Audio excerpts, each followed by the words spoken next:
হারানো চাকরি ফিরে পেয়েও কান্না ক্ষোভ চাকরি প্রার্থীদের। ভোটের মুখে আজ থেকে শুরু হলো এসএসসির সুপারিশপত্র প্রদান। একাদশ দ্বাদশের একাংশকে দেয়া হলো নিয়োগের সুপারিশপত্র। দুর্নীতির কারণে 26,000 চাকরি বাতিল হয়েছে। ফের যোগ্যতার পরীক্ষায় উত্তীর্ণদের মিলল সুপারিশপত্র। দুর্নীতি করল অন্যরা, খেসারত কেন তাদের দিতে হবে? সুপারিশপত্র হাতে নিয়ে প্রশ্ন তুললেন চাকরি প্রার্থীরা। দুর্নীতির জেরে 26,000-এর চাকরি বাতিল হয়েছে। সুপ্রিম কোর্টের নির্দেশে ফের পরীক্ষায় বসতে হয়েছে 7 বছর 8 বছর ধরে চাকরি করা শিক্ষক শিক্ষিকাদের।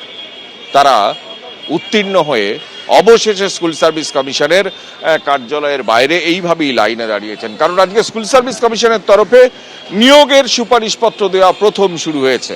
অর্থাৎ যারা এতদিন নিয়োগপত্র হাতে পেয়েছেন এবং পেয়ে শিক্ষকতা করেছেন, দুর্নীতির জেরে তাদের চাকরি গেছে, চাকরি হারিয়েছেন, ফের পরীক্ষায় বসেছেন, তারপর আবার তারা উত্তীর্ণ হয়ে এইভাবেই নিয়োগপত্রের সুপারিশ হাতে নিতে আজকে স্কুল সার্ভিস কমিশনের কার্যালয়ের সামনে উপস্থিত হয়েছেন। এবং স্কুল সার্ভিস কমিশন সূত্রে যেটা জানা যাচ্ছে, আজকে 80 জন এরকম চাকরি প্রার্থীকে ডাকা হয়েছে নিয়োগপত্রের সুপারিশ দেওয়ার জন্য। এবং আজ থেকেই শুরু হলো এবং সেই সুপারিশ দেওয়া আগামী দিনে চলবে। মূলত 11-12 যারা শিক্ষকতা করেন বা শিক্ষকতা করবেন তাদের ক্ষেত্রেই এই নিয়োগপত্রের সুপারিশ দেওয়া শুরু হয়েছে। এবং আগামী দিন 9-10-এর কাউন্সেলিং এবং 9-10-এর ইন্টারভিউর পর তাদেরও এই পর্ব শুরু হবে। কিন্তু যে দুর্নীতির কারণে চাকরি গেল হাজার হাজার ছাত্র শিক্ষক শিক্ষিকাদের এবং শিক্ষাকর্মীদের, এবং তার জেরে আবার নতুন করে পরীক্ষায় বসতে হলো, তারপর তার খেসারত দিতে আজকে তারা এইভাবেই আজকে হাজির হয়েছেন স্কুল সার্ভিস কমিশনের কার্যালয়ে। যার ফলে যারা নতুন চাকরি প্রার্থী, যারা প্রথম চাকরি পেলেন প্রায় 10 বছর অপেক্ষা করে, তাদের মুখে এক চিলতে হাসি এই আজকের এই নিয়োগপত্রের সুপারিশ পেয়ে। কিন্তু তার পাশাপাশি যারা পুরনো, যারা দীর্ঘদিন ধরে চাকরি করে চাকরি হারিয়েছেন, তারা আজকে কান্নায় ভেঙে পড়লেন হাতে নিয়োগপত্রের সুপারিশ নিয়েও। সব মিলিয়ে যে দুর্নীতি এবং যে দুর্নীতির কারণে হাজার হাজার চাকরি বাতিল হলো, আবার নতুন করে পরীক্ষা পর্ব এবং শুরু হলো, সেই পর্বের সমাপয়েতের দিকে চলছে। ভোটের আগে নিয়োগপত্রের সুপারিশ দেওয়া শুরু করলো স্কুল সার্ভিস কমিশন। ক্যামেরায় দিব্যেন্দু সিংহর সঙ্গে কৃষ্ণেন্দু অধিকারী, এবিপি আনন্দ, কলকাতা। এটুকুই বলবো, আমার শত্রুর সাথেও যেন এরকম ঘটনা না ঘটে। কারণ ভীষণ ভীষণ অনেক কষ্টের পর আমরা এই অনেক সততা, অনেক সাধনার ফলে আমরা চাকরি পাই। সরকারি চাকরি যারাই যেখানে করে, অনেক কষ্টের ফল আমাদের। কিন্তু যে অসম্মান, যে অপমান প্রতি মুহূর্তে সইতে হয়েছে আমাদেরকে, সেটা আমরা কোনোদিন ভাবতে পারিনি। যে সময়ের মধ্য থেকে আমরা গেছি, যে সামাজিক অপমান আমরা সহ্য করেছি, সেটা শুধু আমরাই জানি। নিজের ঢোল নিজেকে পেটাতে হয়েছিল, জাহির করতে হয়েছিল যে আমি university topper. That is very shamed for me. আমার এটা খুব লজ্জার আমার কাছে। আমরা যেন কন্টিনিউয়েশনটা পাই, কারণ আমাদের চাকরি চলে যাওয়ার পিছনে আমাদের কোনো দোষ ছিল না, আমরা কোনো অপরাধ করিনি। এটা কি খুশি হয়? কেউ তো হতে পারে না।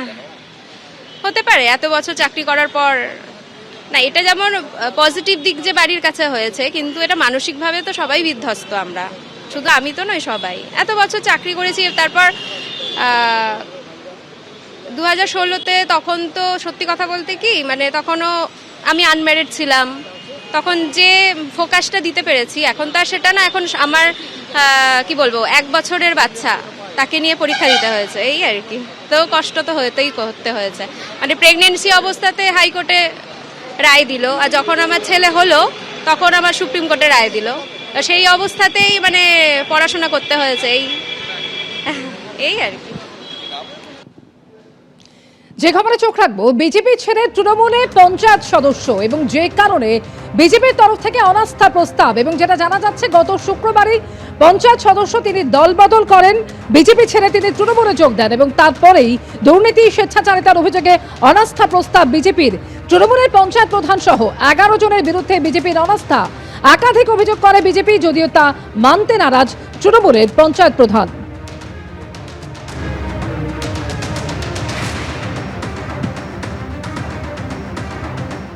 সংখ্যাগরিষ্ঠতা থাকা সত্ত্বেও আমরা বিজেপি সমর্থিত সংরক্ষিত আসনের জয় দীপালি দাসকে আমরা প্রধান হিসাবে মেনে নেয়। কিন্তু দীর্ঘদিন ধরে উনি পঞ্চায়েতে যেভাবে পঞ্চায়েতের আইনকে তোয়াক্কা না করে উনি ওনার মর্জি মতো কাজকাম করছে, সেই মোতাবেক আমরা আজকের ওনার বিরুদ্ধে আমরা অনাস্থা নিয়ে আসলাম, যাতে আগামী দিনে আমাদের পঞ্চায়েত সচলভাবে আমরা চালাতে পারি।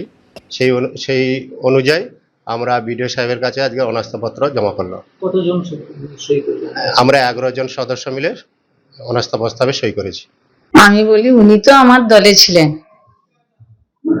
আমার দল থেকে উনি টিকিট পেয়ে জিতে এসেছেন, আমাকে দল থেকে প্রধান করানো হয়েছে। উনাকে দল কি প্রতিশ্রুতি দিয়েছে বা কি করেছে আমার তো জানা নেই। বিরোধী দলরা যদি আমার দুর্নীতি বা কোনো প্রভাব বলে আমি মেনে নেব, কিন্তু উনার কথাই তো আমি মেনে নিচ্ছি না। এখানে দুর্নীতি করে বসে থাকি না, দল বার্তা দেবে, আমার কোনো সমস্যা নেই। এবিপি আনন্দ, এগিয়ে থাকে, এগিয়ে রাখে।